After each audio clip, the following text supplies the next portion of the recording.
That's it. He comparing himself to Michael Jackson because of the numbers.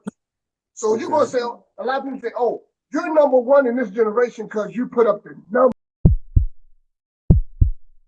I mean, but Drake got classic albums, regardless of whether he got ghostwriters or not. It's undisputed that he has classic albums. And arguably, he has more classic albums than Cole. I had a little like theory or something. I said, maybe he kind of caught it off. It's unrealistic, but he probably is gonna diss Kendrick on this album or something. You know what I mean? Or he's gonna come back and careers on life support. He'll do X, Y, and Z. He said this for 3 years straight and was going crazy and was talking this shit on other people's tracks. Now you finally got the stage for that. And it's like, all right, we're going to see who's the best of this era. You've been talking this. Now it's time to show and prove. And you didn't live up to it.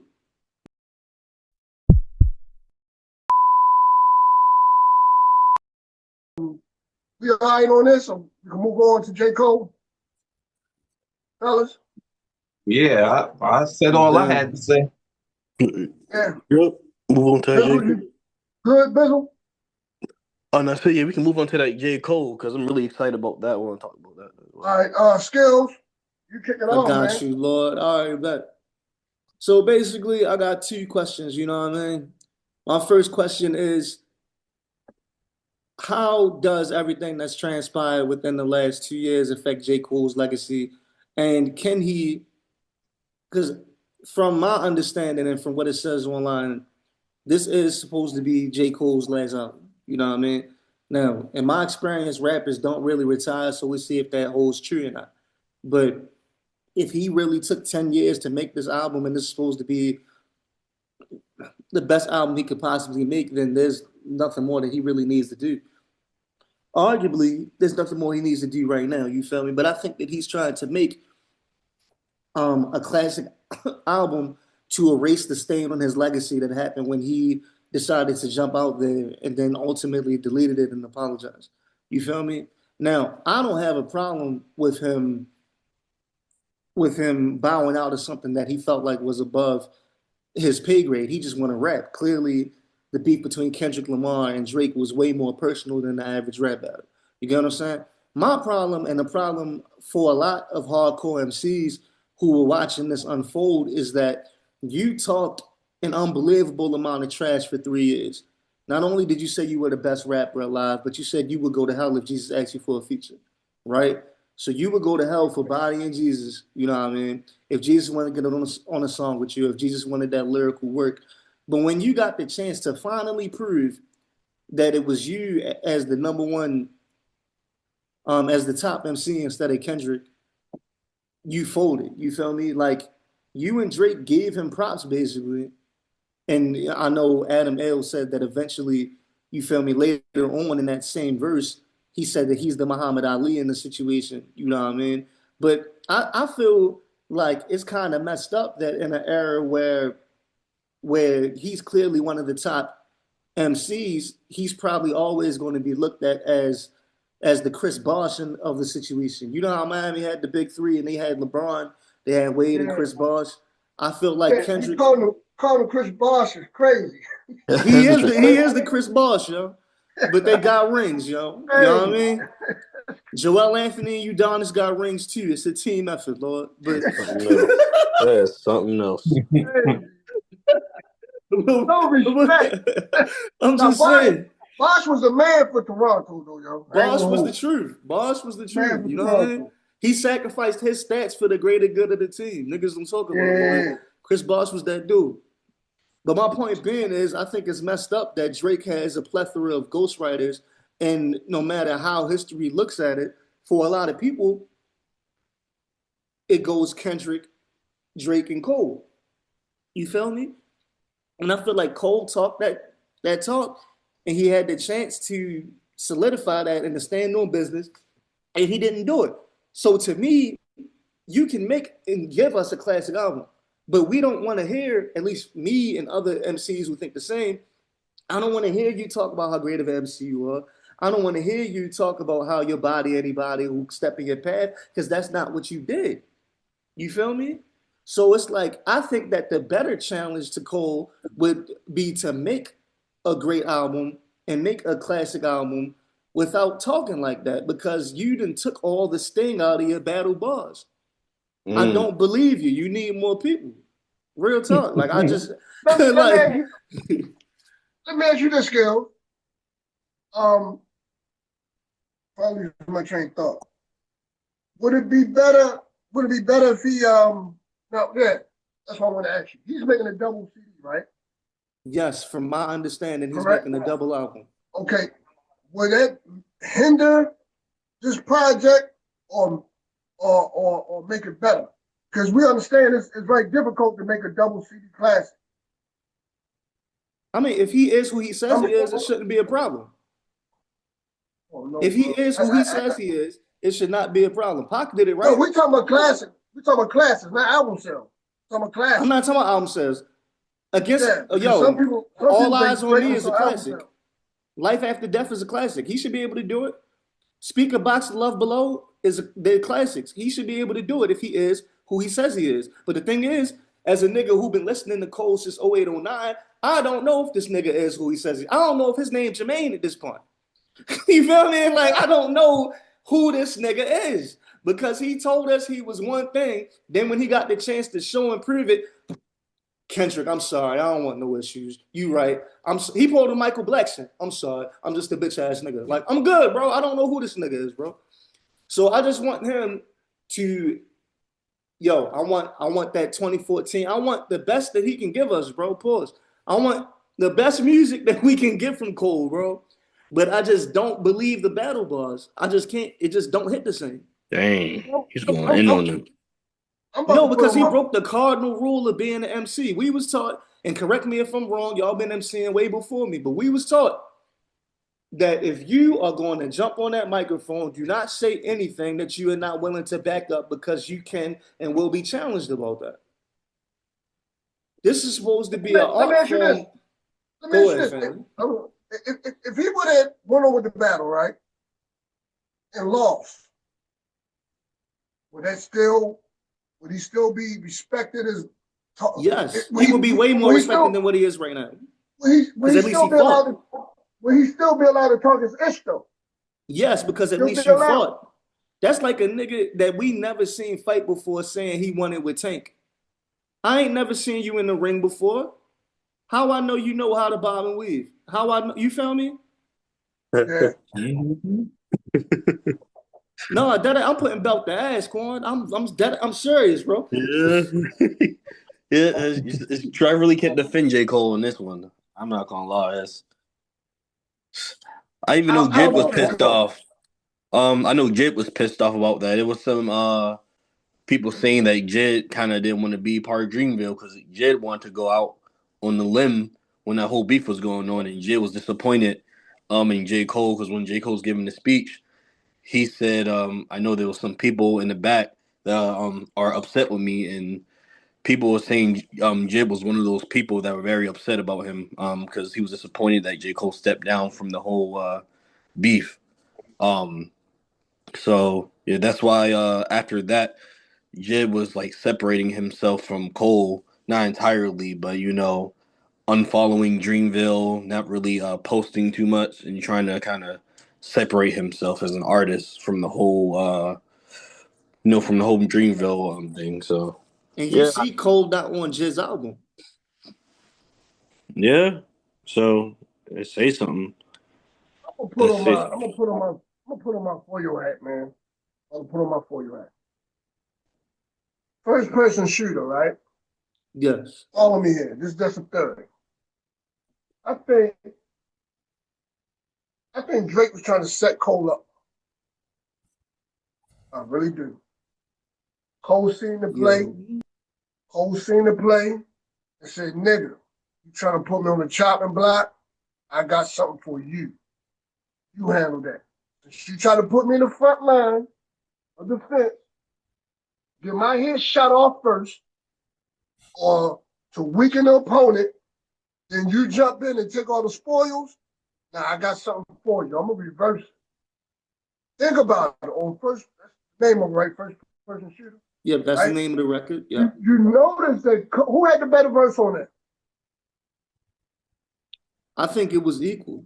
I think it was equal. I said Cole had the better verse. The rap world said Cole had the better verse. Okay. The culture said Cole had the better verse. Who was holding their punches on that song? Drake. We seen Drake go off way better than that. Drake wasn't even trying. He wasn't even trying on that song. Exactly. But that's the thing. He wasn't trying. He was trying to say that we are the best three. There's no need to compete on this shit because we already beat all the rest of these niggas.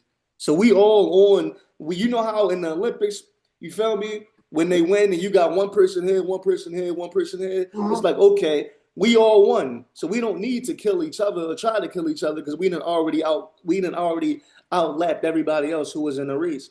So yeah, Drake didn't have to go crazy. In my opinion, he didn't have to go crazy because it was supposed to be a celebratory event. And they asked Kendrick to get on too, and he said no. Yeah, Kendrick was supposed to be on that record, and he said no. The whole thing was to discredit Kendrick. Anyway, follow me here. But how is that? I'm gonna let you finish, but you cannot get mathematically. Everyone knows this. You cannot get 3 into 1. Okay, there can only be one crown.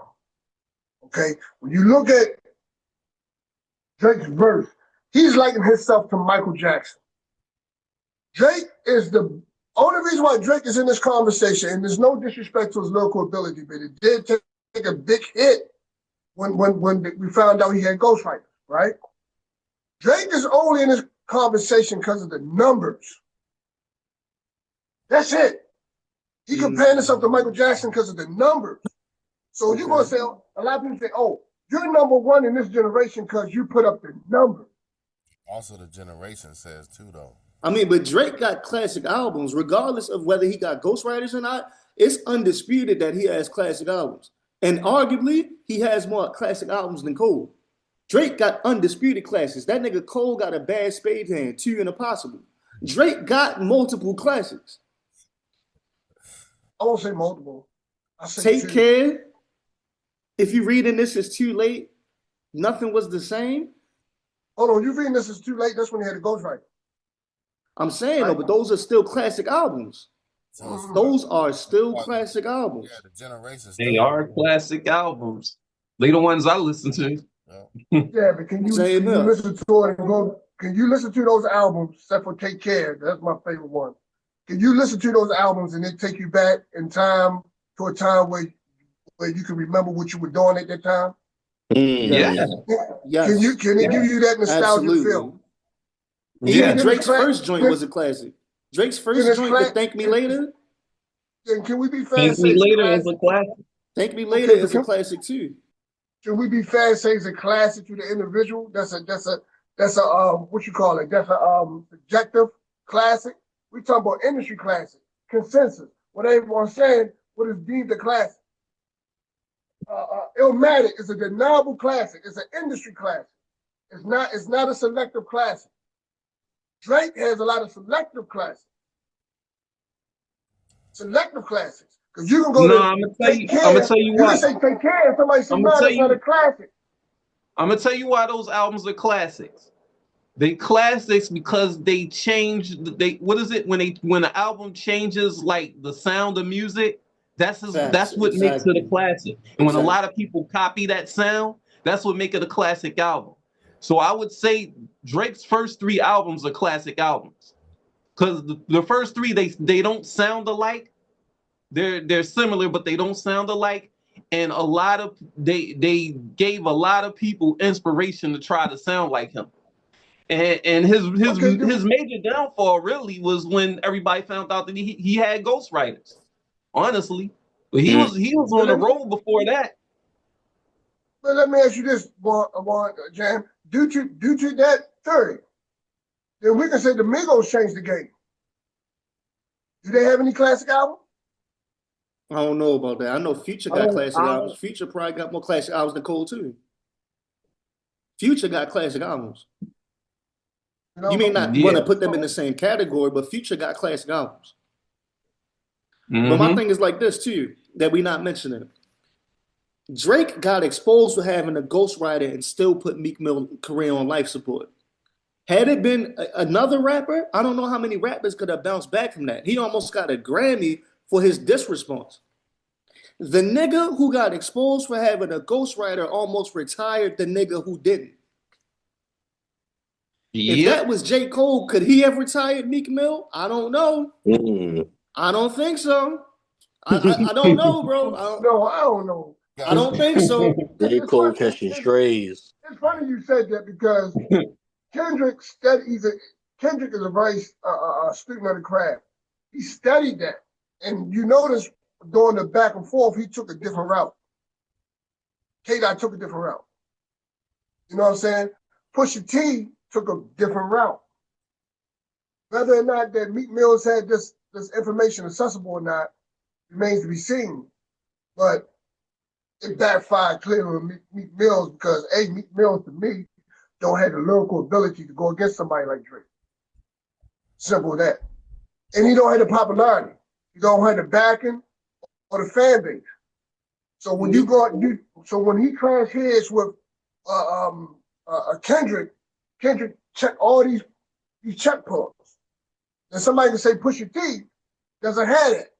He probably don't even have the fan base of Meek Mill. Yeah. Pusha T's lyrical ability is so sharp, and his information was so profound and new and unheard of that it put a dent in Drake's armor.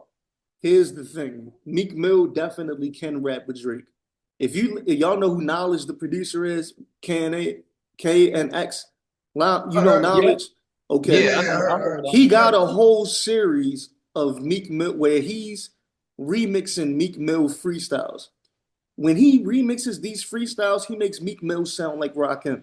I'm trying to tell you how crazy these remixes are. Knowledge is free. His remixes are fire, yo. If you don't know about Knowledge's remixes, man, you missing out.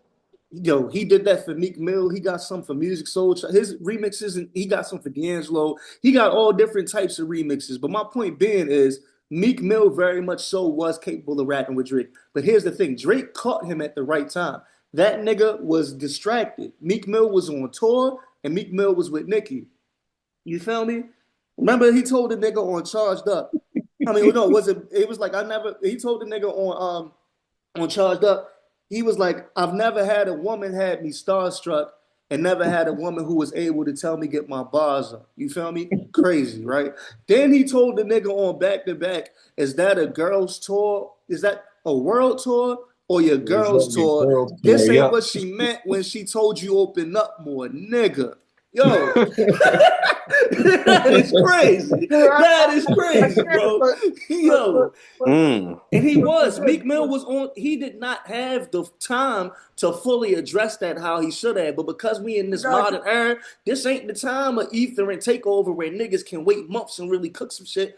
He felt the pressure of, yo, I'm from Philly and this Canada dry nigga dissing me, I got to go in right now. And he got caught slipping. Meek Mill is a very able lyricist, but he got caught slipping. But was that Drake rhyming or Quentin Miller? That was Drake rhyming because look, Quentin Miller got cut off. Quentin Miller, once the reference tracks came out, and Meek Mill has said, and they said it was Quentin Miller was lying for Drake. And because Quentin Miller was lying for Drake, he got jumped by the Dream Chasers. The Dream Chasers whipped Quentin Miller ass. And Quentin Miller went back to and he went back to Drake. Hey, yo, funny shit, but that ass. He went back to Drake, and Drake told him, "There's nothing we can do for you. Take care." So no, it wasn't Quentin Miller. Yo, my nigga, that's what happened. Yo, that's what happened, bro. On everything I love, bro. That nigga went back to Drake, and Drake told him, "I cannot help you." Real talk. He told the nigga, "I cannot help you." So there's no way where I lied for you and you're not gonna help me when these Philly niggas just whip my ass. Now I'm gonna write your diss songs. No, that was Drake. And he almost got a Grammy. It could have been somebody, or it could have been somebody else in the OVO sweatshop. Party Next Door ain't writing like that. Party Next Door ain't rapping like that. That nigga's a singer. That was Drake. Drake can really rap, yo. And let's He keep it can in really rap. perspective too.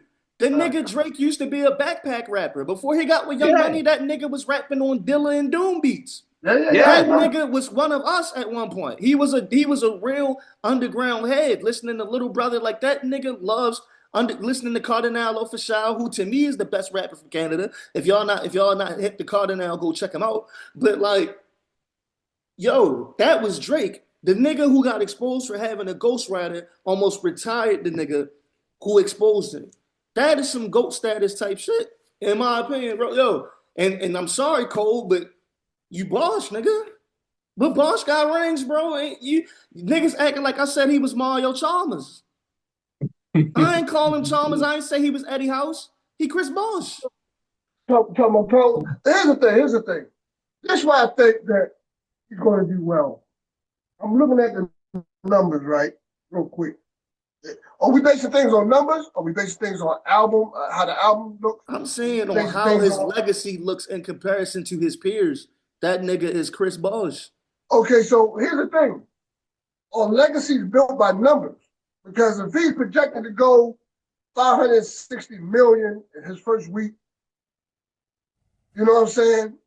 Then all the talk ceases to exist. If he comes out with a banging album, it don't even have to be classic. It got to be damn near classic, right? Because music is subjective.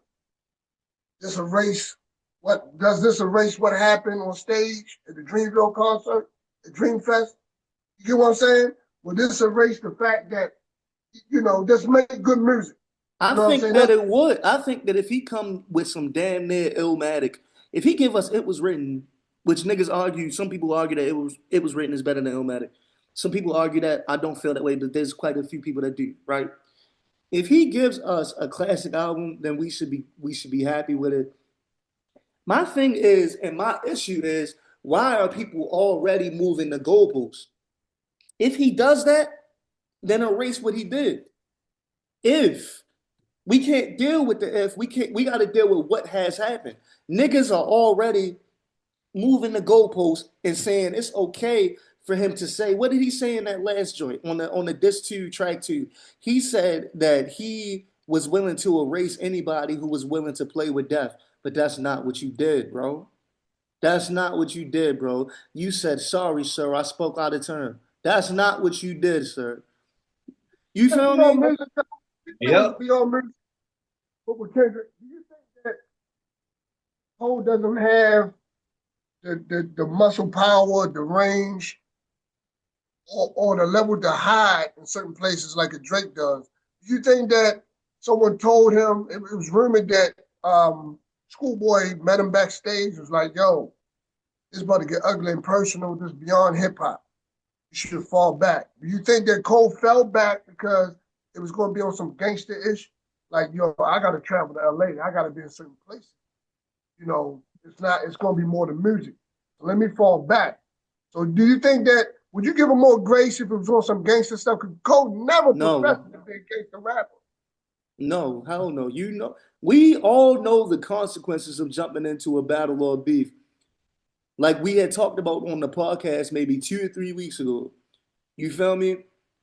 You might engage in a beef or a battle, but some people might not want to battle. When you decide to do something like that and you decide to jump out there, you are accepting everything that come with that. Yeah, but I don't know. He should have never jumped out there if he wasn't. Okay, let's say hold a conscious rapper, got skill, right? He's dope. We saw that. We saw Common versus Ice Cube. But this is a different day and time. Just say that same rapper from Baltimore that has the same skills of a J. Cole, but he's a positive MC. And let's say he gets into trouble with a certain gang in Baltimore. It's going to take things to a whole different level, take things whole to the left. I'm talking about baby mothers getting knocked off, kids getting hit upside the head with guns, people getting kicked at. You think that he's willing to risk that type of pressure for a rap battle? And then he said, you know what? I know I can beat you one-on-one skill-wise, indirectly, but now I got to be political because this is way over my head, and I ain't signed up for this. This supposed to be rap, not the streets. Could you blame that person for falling back? Because I think that's what J. Cole's real issue was, dealing with those gang members and who's tied to Kendrick Lamar. That's what I think it was. Well, my thing is, you knew that nigga was gang affiliated when you said what you said out your mouth. That's true. That's true. You shouldn't have said anything in the first place. So it took a nigga from Westside Hoover to pull you to the side to remind you that Kendrick is from Westside Power. You forgot? You knew that when you opened your mouth and said that nigga's name. But he probably thought it was just a rap thing. And that dude from Schoolboy reminded him, look, yo, this deep in the rap, fall back. Maybe that started was a battle thing, a rap thing, some old classic hip hop, and somebody remind you like, nah, this truly gonna get ugly. People gonna get hurt. You need to fall back. Well, is that what happened? It got ugly, but nobody got their ass whipped, to my knowledge. Oh, you know, when you got people saying they can't come to certain cities, and guys like Rick Ross getting punched in the jaw by white boys, man, I don't know. Hey, look, in the Baltimore instance, that's very different. Because in Baltimore, you feel me? Like that's a very different circumstance. I would have to understand why the conscious rapper would bow out. Because whoever he's talking about, 8 times out of 10, they will see whatever you think is going to happen probably is going to happen. With Cole, there's degrees of separation. You get what I'm saying? And yes, he has to go to Cali, he has to go to these different places. I understand all of that. What I'm saying is that you cannot renege like that. If we all at the table, you feel me? You can't renege, bro. You cannot talk like that for 3 years, and then when the opportunity presents itself and you do jump out there, then you take it back. You can't do that. Regardless of what it was, you sold those tickets. You said that for 3 years. For 3 years, and that's the part that people keep forgetting. People acting like, oh, every rapper say they the best. This nigga said he was the best for 3 years, bro. Said that he'll body anybody. Said this that he'll put careers on life support. He'll do X, Y, and Z. He said this for 3 years straight and was going crazy and was talking this shit on other people's tracks. Now you finally got the stage for that. And it's like, all right, we're going to see who's the best of this era. You've been talking this. Now it's time to show and prove. And you didn't live up to it. You feel me? Cole has a history of reneging, though. On that album cover, I don't know the name of it, where he's dressed like a king or whatever, when he's going at the Lil Punk and them, and that generation. And he turned around and had a sit down with him in a meeting and apologizing for him. So Cole has a history of just jumping out there and then, bust around and say, niggas talk shit and they're banding shit. Yup. But he has a history of it. I'm not surprised. So you're saying that he habitually backs out when it's time for confrontation? Yeah, and truth be told, I don't know his connections, Lil Pump's connections, but come on, Lil Pump, you know what I'm saying? But I'm saying, he smacked up Lil Pump verbally, he smacked up Diggy Simmons. It's like, my nigga, that's Diggy Simmons, bro. That's Lil Pump. Yeah, and then apologize for it. So, I mean, I don't know. Go. My bad. Go ahead, Joe. I hope he give us a classic. You feel me? I don't care. I just don't like how hip hop fans keep moving the goalposts because they love his music. I like his music too, but I'm just not trying to hear that, bro. I don't want to hear that you the best alive. I don't want to hear that you incinerate somebody in a battle. I don't want to hear no type of battle bars because that's not what we've seen from you. And I'm not wrong to feel like that. You feel me? What happened to you keeping it real? That's not keeping it real, bro. Now, do you think it's a low blow if he dissed Kendrick on here on his album? Definitely. What you think, Go? Definitely a low blow because unless they needed to go back and forth at least if they was going to do that. If he's already been calling it out that type of way, then he would have to answer that. You know what I mean? But then to just come out there, it's almost like wrestling type of a move, like in the old wrestling days where they would act like they about to fight and all, oh, my bad, I didn't mean it. As soon as you turn your back, blah. It's one of them type of moves. So I don't know. it just kind of gives a bit of that type of a, it's cheap to me, you know what I mean? It's one thing if they're going back and forth, but And if there were reports that some gangster was about to go down, and that was the type of backup thing, then you have to just accept the fact that you didn't battle for the #1 spot to even call yourself #1. You know what I mean?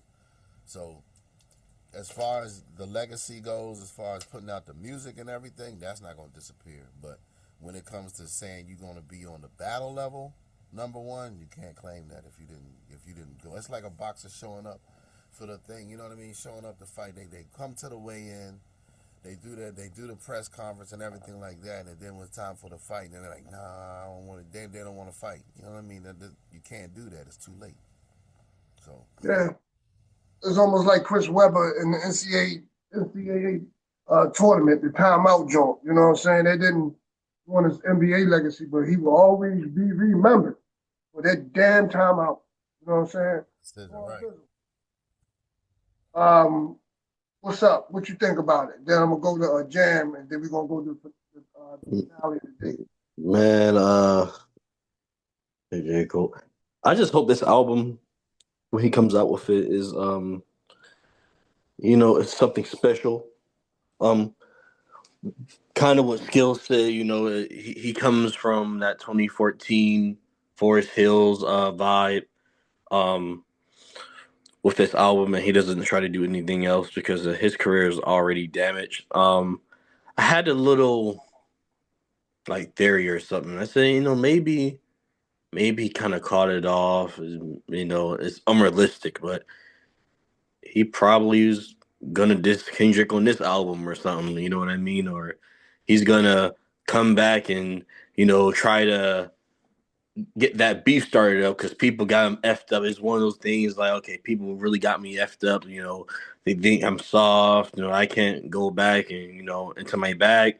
But it's already too late. Even if he wanted to do that, it's like the damage has been done.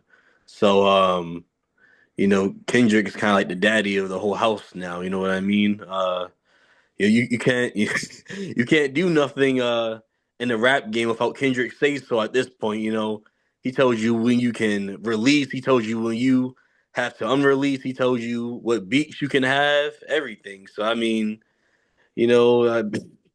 like he said, man, there's no big three, just big me, and he meant that. He's still doing business. So I think we can have another J. Cole Forest Hill, type moment, but really seeing anything else from him at this moment was just, I don't know, it's just useless at this point. So yeah. Yeah, like Kendrick said, I don't like Drake when he act tough. You know what I'm saying? I don't like I don't like Cole when he act tough. You know what I'm saying? So That ass. Jam. Give us your final thoughts. Yeah, I agree with Skills though. I don't think he should be doing any kind of battle bars at all. He shouldn't be out here saying he the best because he stepped down. He stepped down. All I could say is I hope that everything for J. Cole depends on this album that's coming out. Everything depends on it. So this album literally have to be classic material or close to it. You know what I mean? Because if it's not, and he feeling the pressure, man, the pressure got to be unbearable on him. And I feel kind of sorry for him in a way, but that's just what it is. Like if he really want to keep it together, he's saying it's his last album, so he might not even care. He might just throw anything out there. But if he really want to keep it together for his legacy, this album really got to hit. It really got to hit. Do you think it got to be better than Forest Hill Drive? You think he got to make something better than Forest Hill Drive? It's got to be as good or better. Yeah. And that's a tall order because to a lot of people, that's his best album. Yeah, just based on production too, Skill. Think about it. Just based on production. You know what I'm saying? The groundwork. Yeah, we'll see, man. We'll see. This is 10 years later, man. He should be able to. He should be able to outdo that album after 10 years. He should be able to. Has Nas did anything to outdo Illmatic though? That's the question. Me and Chakra we've argued about this several times. I think Illmatic's the best. He thinks it was written as better. We argue about this. I know Yo, me. there's I'm, a lot I'm- of people it was that written. think it It was was written. written. That's me. It was written. Say it again. I'm sorry, bro. No, you good. I'm just saying, like, that is debatable. A lot of people feel like Illmatic is the best. A lot of people feel like it was written. You know what I mean? Like, that's one of them great hip hop debates. I really don't Yes, know. that's what I'm saying. Do we real quick? Do we know any artists? And this may give Cole some grace. Do we know any artist who outdone their classic work? That's very difficult. Man, I just think that it's easy to outdo your classic work when you go on a classic run. Mm-hmm. You know, both Kendrick and Drake, they had classic runs. I mean, Now, if you have a classic run, Yeah. it's kind of hard to outdo your classic run. And then you got somebody like Stevie Wonder, who had a classic run after he left Motown. You know, he did that in the early 70s, and then again in the late 70s when he did songs in the Key of Life, he outdid his classic runs with that album. So it's really just a thing of timing and what you've been going through. J. Cole, like, he might be feeling the pain, and sometimes that pain can really, when you put that pain into your music, it can make you make some strong music.